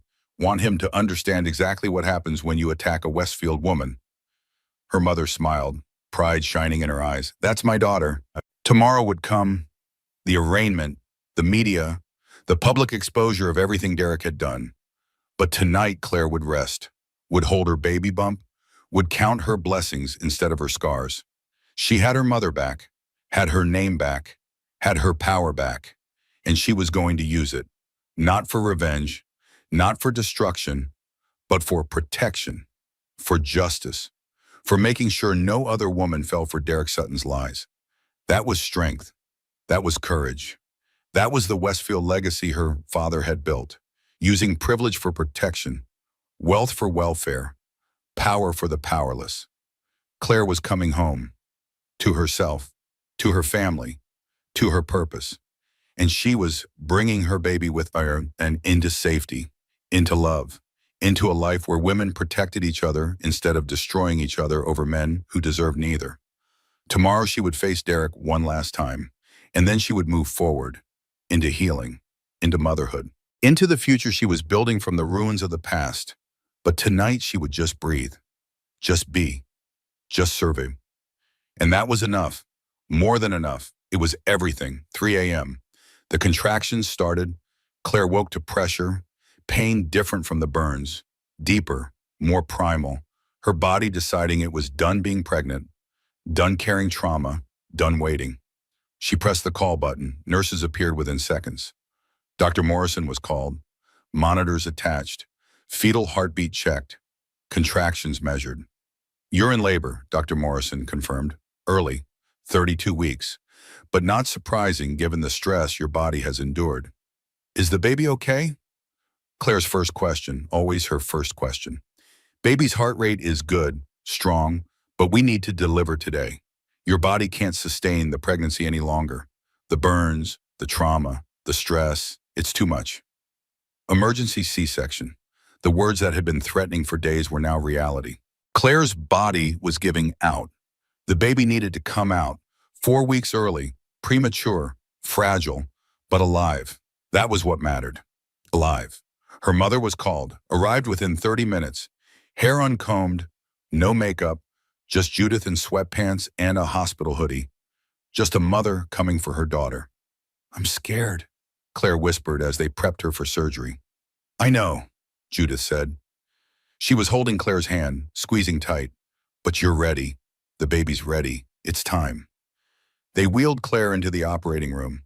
The lights were too bright, the room too cold, medical staff everywhere. Dr. Morrison's calm voice giving orders, anesthesia team explaining the epidural. Everything moving so fast. Judith was there, scrubbed in, standing by Claire's head, the only familiar face in a sea of masks and gowns. "Talk to me," Claire said. "Tell me something, anything."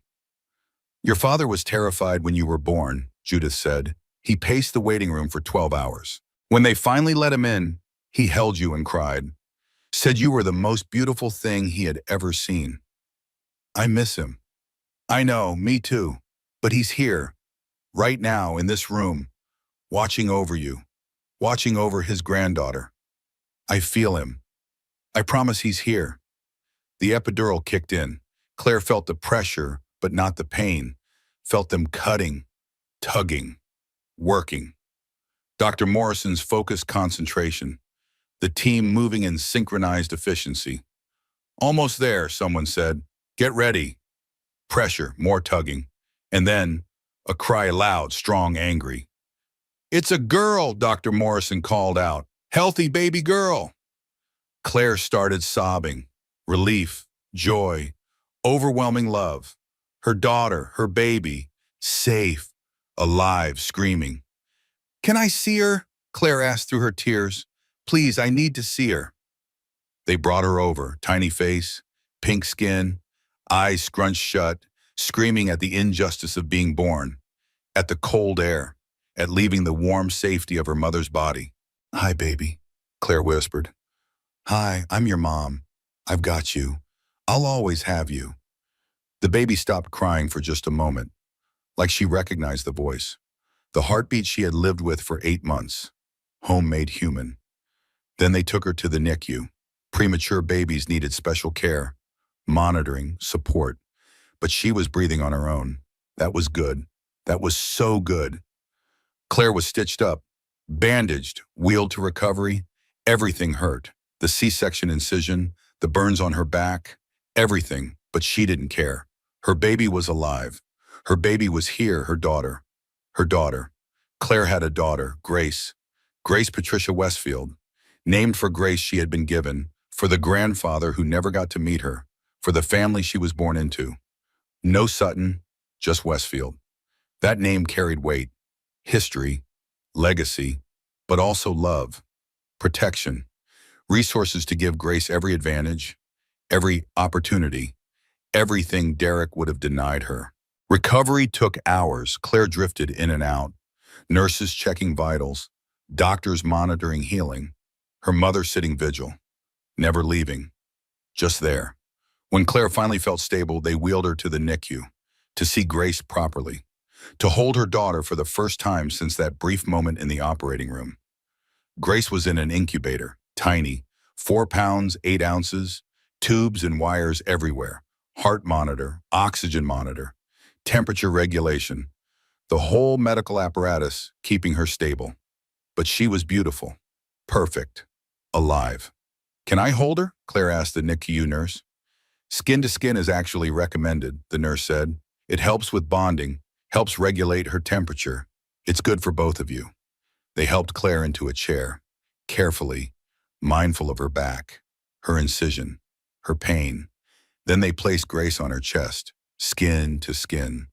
Mother and daughter, hearts beating together. Grace settled immediately, stopped fussing. Just nestled into Claire's chest like she belonged there. Like she knew this was home. This was safe, this was love. Claire cried again, couldn't seem to stop crying, from joy this time, from relief, from the overwhelming reality of being a mother, of holding this tiny person who depended on her completely, who trusted her absolutely, who loved her unconditionally. "Hi, Grace," Claire whispered. "I'm your mama, and I'm going to protect you, always. No one will ever hurt you. No one will make you feel small. No one will manipulate you or lie to you or use you. I promise, I promise." The validation whisper came warm and certain. "I don't know how to be a single mother, but I'll figure it out. For her, for Grace, for us."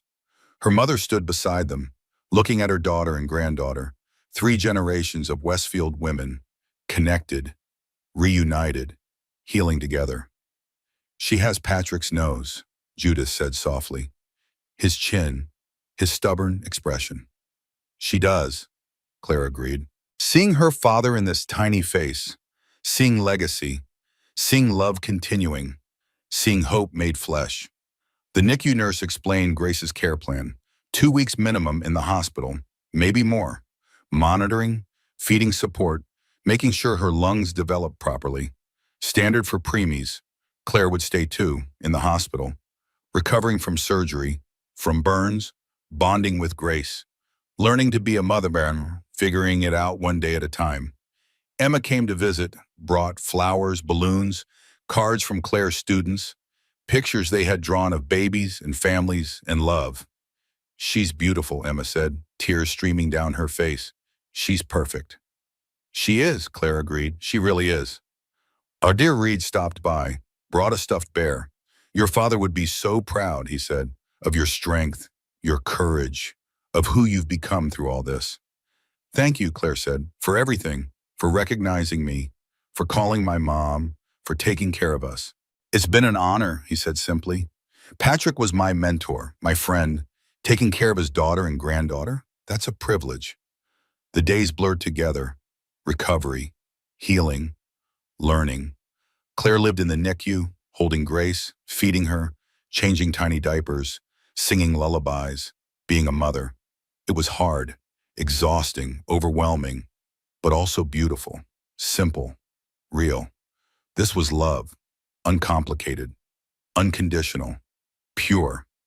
Derek tried to call, multiple times. Claire blocked his number. He had no right to Grace, no claim, no access. He had chosen to help Vanessa attack Claire, had chosen to abandon his daughter. Those choices had consequences. The legal proceedings continued.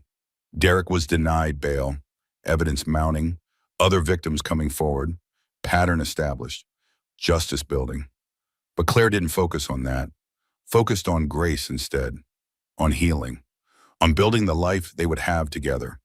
Mother and daughter, Westfield women, strong, capable, loved. 1 week after birth, Grace graduated from the incubator, moved to a regular bassinet, temperature regulating on her own, feeding well, growing, thriving. "She's a fighter," the NICU doctor said, "like her mother." "Like her grandmother too," Claire said, looking at Judith, who visited every day, who held Grace, who sang to her, who was learning to be a grandmother the same way Claire was learning to be a mother. Family, messy, complicated, but real. Built from pieces, glued together with love and time and patience, with apologies and forgiveness and grace. Grace. The name fit. This baby was grace personified, unearned, unexpected, transformative, changing everything just by existing. just by surviving, just by being loved. 2 weeks after birth, Grace was released, cleared to go home. Claire was cleared too. Burns healing, scars forming but manageable. C-section incision closed. Body slowly returning to not pregnant, to just herself, to Claire Westfield, mother. They went home to Claire's apartment, not the one she shared with Derek. Her mother had arranged to have everything moved while Claire was in the hospital. New place, closer to the hospital, closer to Judith, closer to family. Fresh start, clean slate, new beginning, for all of them. Claire set up the nursery with her mother's help, with Emma's help, with the help of women who showed up, who protected, who built nests for daughters and granddaughters, who created safe spaces in a dangerous world. Grace slept in her crib, first night home. Claire watched her breathe, counted her breaths. 1, 2, 3. The same counting that helped Claire survive, now helping her stay present, stay grateful, stay amazed at this life she created, this person she would raise, this future she was building. The validation whisper came soft and certain. I'm a mother now. I'm Grace's mother. That's enough. That's everything. Tomorrow would bring new challenges, court appearances, legal proceedings, media attention. But tonight was just this. Claire and Grace, mother and daughter, together, safe, loved. And that was enough, more than enough. It was everything. Grace was 3 days home when Detective Morrison called, his voice careful, preparing Claire for something. Mrs. Westfield, we need you to come down to the station. There's been a development, something you need to see. Claire arranged for her mother to watch Grace, drove to the police station with Emma beside her. For support, for strength, for witness, Detective Morrison met them in a conference room. Spread out on the table were documents, photos, evidence bags, the complete picture of Derek's crimes. We got a warrant for Derek's apartment, the detective explained. Based on the conspiracy charges, what we found goes beyond what he did to you, way beyond. He showed her the documents. Detailed plans, research, Claire's entire life mapped out, her schedule from 6 months before they met, her routines, her vulnerabilities, her father's death marked with a star, target acquired. He engineered everything, Claire said. Her voice was steady, numb, past the point of shock. The coffee shop meeting, the connection, all of it. Yes, but there's more. Detective Morrison pulled out financial records. Derek's been running this con for 15 years. 7 states, 12 different women, fake names, fake businesses, fake identities. He's a professional con artist. Marriage fraud is his specialty. 12 women, 12 victims. Claire was just the latest, just one more mark in Derek's long line of destroyed lives. Some of these women lost everything, the detective continued. Life savings, businesses, homes.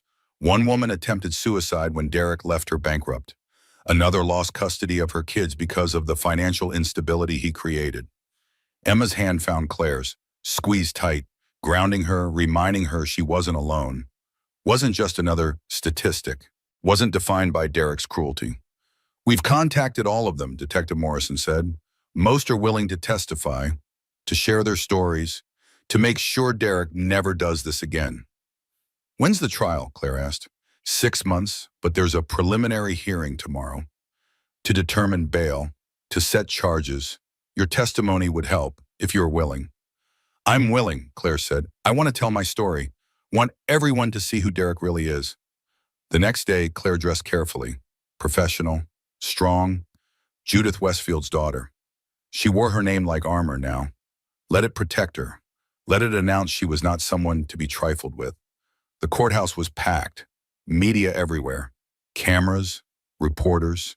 The story had captured attention. Hospital heiress, pregnant victim, boiling oil attack. All the elements of drama. All the hooks for clicks. But Claire wasn't here for drama. Was here for justice, for truth, for making sure Derek's pattern ended. Now, today. With her. Vanessa was there too, separate hearing, separate charges, but their stories were connected. Both Derek's victims, both women he manipulated, both determined to see him pay. Claire took the stand, Told her story, all of it. The manipulation, the affair, the pregnancy, the threats, the attack, Derek's conspiracy with Vanessa, his flight risk behavior, his pattern of destruction.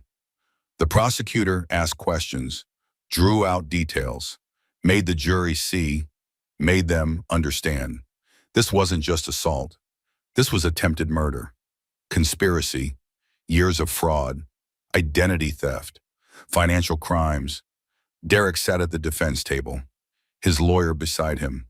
He looked different, smaller somehow, without the charm, without the lies, without the mask, just a man, small, weak, pathetic. When it was his lawyer's turn to cross-examine, Claire was ready, expected the attacks on her character, the suggestions she was lying, exaggerating, playing victim.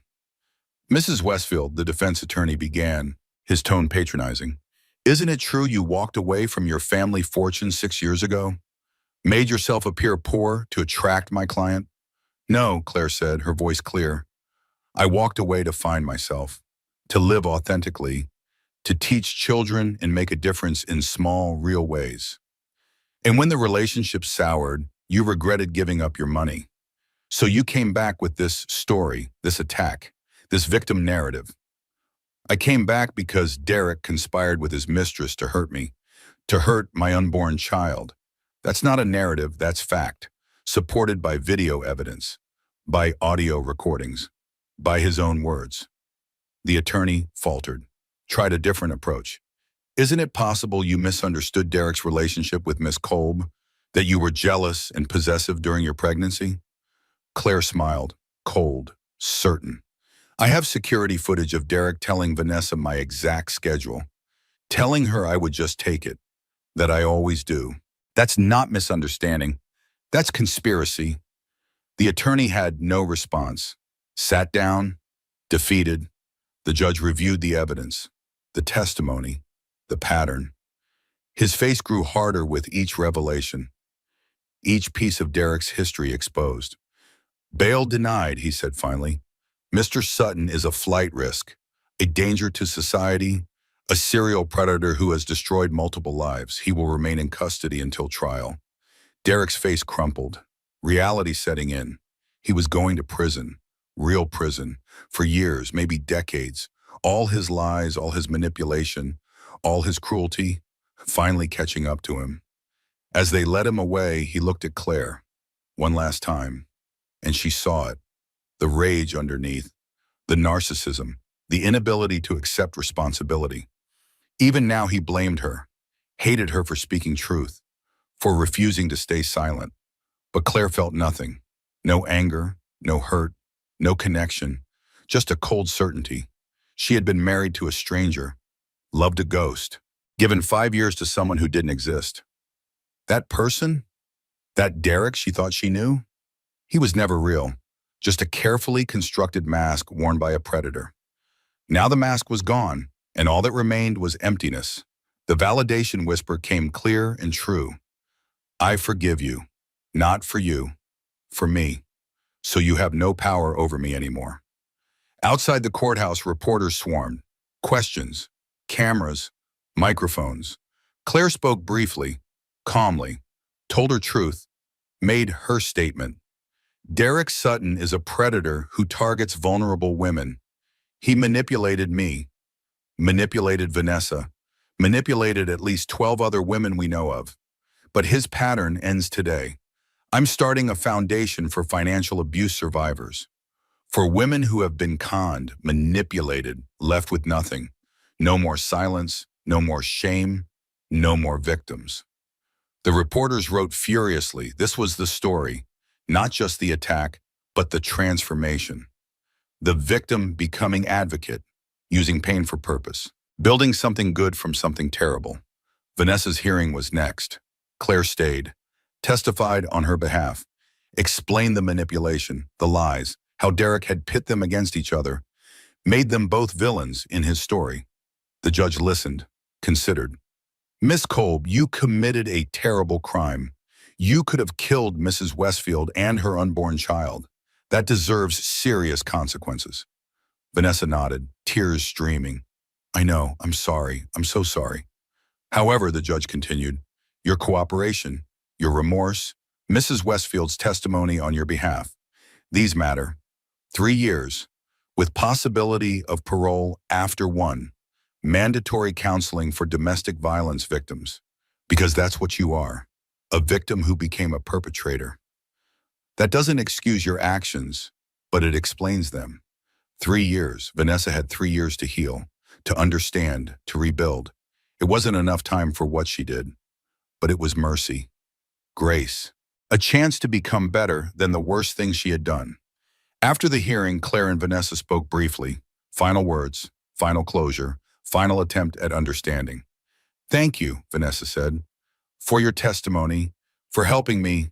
I don't deserve it. Maybe not, Claire said, but I'm not doing this for you. I'm doing it because I understand. He made us both into people we're not. The difference is I found my way back.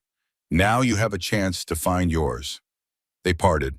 Two women who would never be friends, who would always be connected by trauma and Derek and choices made in desperation, but also two women who understood, who knew, who survived. Emma drove Claire home, to Grace, to the apartment, to the life she was building. They stopped for coffee, the same shop where Claire first met Derek, full circle, returning to the scene of the crime, reclaiming the space. How do you feel, Emma asked. Free, Claire said, and meant it.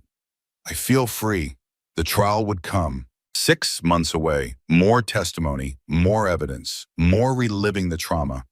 But the outcome was certain. Derek would go to prison, would face consequences, would lose everything he valued most.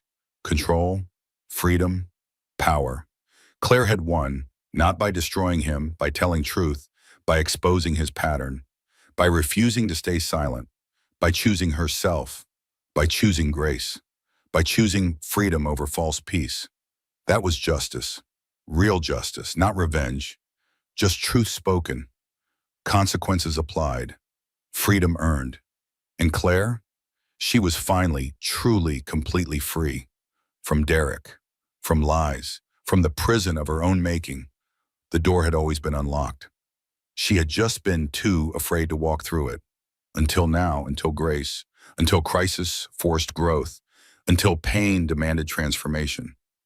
Now she was walking into sunshine, into truth, into the life she was always meant to live. Not as Derek's wife, not as the estranged heiress, but as Claire Westfield, mother, teacher, survivor, advocate, woman, all of it, every part, every contradiction, every complexity, all of it real, all of it her, all of it enough, more than enough, everything. 6 months later, Westfield Memorial Hospital boardroom. Claire stood outside the door with Grace in her arms, 6 months old now, chubby, happy, curious about everything, reaching for the world with tiny hands. Ready? Judith asked. She stood beside Claire, grandmother, CEO, woman who had lost her daughter and found her again. No, Claire said honestly, but I'm doing it anyway. The boardroom hadn't changed. Same long table, same leather chairs, same portrait of Patrick Westfield hanging on the wall. Her father, looking down, watching over, present in absence. Claire walked in carrying Grace. 20 board members stood, applauded. Genuine, warm. Welcome home, written on their faces. Judith moved to the front, began her presentation. 5 years ago, my daughter walked away from this hospital, from this family. I called it abandonment. I called it betrayal. I was wrong. The room went quiet, listening, bearing witness. She walked away from wealth to find authenticity, Judith continued, from power to find peace, from certainty to find herself. That took courage, real courage, the kind her father would admire. Claire's throat tightened. Her father would admire. Present tense, like Patrick was still here, still watching, still proud. And when tested, Judith said, her voice breaking slightly, when attacked, when everything was taken from her, she survived. She protected her child. She found her strength. That's the Westfield legacy. Not money, not buildings, not power. Strength, resilience. Grace squirmed in Claire's arms, made happy baby sounds, reminding everyone why any of this mattered. The next generation, the future, the legacy continuing. I'm offering Claire a position on this board, Judith said. Not because she's my daughter, not because of her name, but because this hospital needs someone who understands real suffering, real patience, real life beyond these walls. She turned to Claire. No pressure, no expectations, only if you want it, on your terms. Claire looked around the room, at faces she remembered from childhood, at people who knew her father, at the hospital he built, the legacy he created, the good he did. She could be part of this, could guide this institution, could use her experience for purpose, use her pain for protection, use her voice for victims, but on her terms, always on her terms. I'll join the board, Claire said, her voice clear, certain. Part-time, I'm still teaching, still loving my second graders, still living modestly. Grace comes first, always. Teaching second, hospital work third, family fourth. That's my order. Those are my terms. Agreed, Judith said, pride shining in her eyes. All of it, exactly as you want it. The board voted, unanimous approval. Claire Westfield was officially a board member, a voice in decisions, a guardian of her father's legacy, but also herself, still a teacher, still Grace's mother, still just Claire. All of it, every part, every role, not choosing, integrating, becoming whole. After the meeting, Claire walked the hospital halls with Grace, showed her daughter where Grandpa Patrick used to work, where Grandma Judith still worked, where Claire was born, where Grace was born, generational, connected, home. Dr. Reed found them in the pediatric wing, smiled at Grace. She's gotten so big. She has, Claire agreed, growing like a weed, eating constantly, happy. And you, how are you healing? Claire thought about that. The scars on her back were permanent, visible, undeniable, but they didn't define her, didn't limit her, just marked her, proved she survived. I'm good, she said, really good. Your father would be proud of all of it, the teaching, the board position, the balance, Grace, all of it. Thank you, Claire said, for everything, for recognizing me that day in the ER, for calling my mom, for starting this whole journey home. It was an honor, he said simply. Patrick was my friend. Taking care of his family, that's a privilege. That evening, Claire met Emma at their coffee shop. Same place Derek targeted her. Same place their twisted story began. But different now, reclaimed, redeemed. Just a coffee shop again. Nothing sinister, nothing dangerous, just coffee and friendship and moving forward. How was the board meeting? Emma asked. Good, scary, but good. I think I can do this, balance it all, be all the things I am. Of course you can, you're already doing it. Though, half the time I feel like I'm failing at everything. Mediocre teacher, mediocre mother, mediocre board member. That's called being human. Welcome to the club. We're all mediocre at everything. The secret is loving ourselves anyway. The validation whisper came warm and true. I am enough, exactly as I am. Scars and all, failures and all, trying and all. Grace babbled in her carrier. Happy sounds, content sounds, loved sounds. She didn't care if Claire was perfect, just cared that she was there. Present, trying loving her. That was enough, had to be enough, would always be enough. Claire's phone buzzed, text from Judith. Derek's trial verdict came in, guilty on all counts, 25 years minimum. 25 years. Derek would be almost 60 when he got out. If he got out, if he survived prison, if he served his full sentence. Justice, real, complete, final. Claire felt nothing. No joy, no satisfaction, no vindication, just relief. It was over, done. He couldn't hurt anyone else, couldn't manipulate, couldn't destroy. His pattern was broken. Derek got 25 years, Claire told Emma. Good, he deserves more, but it's something. It's everything, it's closure, it's safety. It's knowing Grace will grow up without him, without his manipulation, without his poison. They sat in the coffee shop until closing, talking, laughing, planning, two single mothers figuring it out together, building support systems, creating chosen family, surviving through solidarity. As they left, Claire saw him, a man, nice smile, genuinely kind eyes. He approached, polite, respectful. "Excuse me," he said, "is this seat taken?" Claire looked at the empty chair, thought about how she met Derek, this exact situation, this exact opening, this exact moment where everything changed. But she was different now, wiser, stronger, protected by truth and scars and hard-won wisdom. "Actually, yes," Claire said, her voice calm, certain. "We're expecting someone." The man nodded, walked away. No offense, no pressure, just respect. The way it should be. Judith arrived moments later. 3 generations of Westfield women, Claire, Judith, Grace, connected, reunited, healing together. "To new beginnings," Judith said, raising her coffee cup. "To ourselves," Emma added. "To truth," Claire said. They clinked cups, toasted, laughed. Grace giggled in her carrier. Happy, loved, safe. Everything a baby should be. Claire looked at her daughter, at this tiny person who had changed everything, who had saved her, who had given her purpose, who had brought her home, not home to a place, home to herself, to who she really was, to Claire Westfield.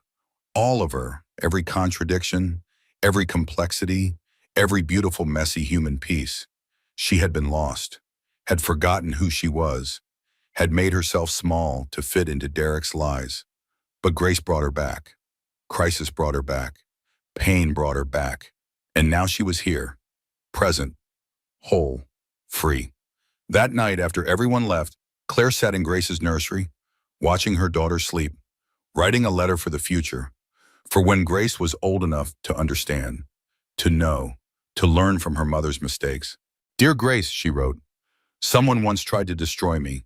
Instead, they set me free. They showed me my own strength, taught me my own worth, gave me you. And you, my darling, are everything. The scars on my back, they're not marks of shame. They're proof I survived, I fought, I protected you, and I'll never stop. Love doesn't hurt, Grace. Real love never hurts. Real love builds you up, makes you more yourself, gives you space to grow, to fail, to be messy and human and imperfect and loved anyway. If someone makes you feel small, they don't love you. If someone makes you question your reality, they don't love you. If someone makes you compete for their attention, they don't love you. Real love is simple, honest, kind, consistent. It doesn't play games, doesn't manipulate, doesn't lie. Remember that always, please. You are worthy, you are enough, you are loved, exactly as you are. No conditions, no requirements, no performances necessary. Just you, being you. That's enough. That's everything. I love you. Forever. Unconditionally. Completely. Mom, Claire folded the letter. Put it away. Saved it for future Grace. For teenage Grace. For adult Grace. For whenever she needed reminding that she was loved. That she mattered. That she was enough. The doorbell rang. Claire tensed automatically. Remembered the last time. The boiling oil. The screaming. The trauma. But that was over. Derek was in prison. Vanessa too. The danger had passed. The doorbell was just a doorbell again. She picked up Grace. Went to the door. Opened it. Just a delivery. Package. Nothing scary. Nothing dangerous. Just normal life continuing. Claire picked up Grace. Held her close. Breathed in that baby smell. That perfect, pure love smell. That everything good smell. The doorbell rang, Claire whispered to her daughter, and we were ready for whatever came next. Because that was the truth now.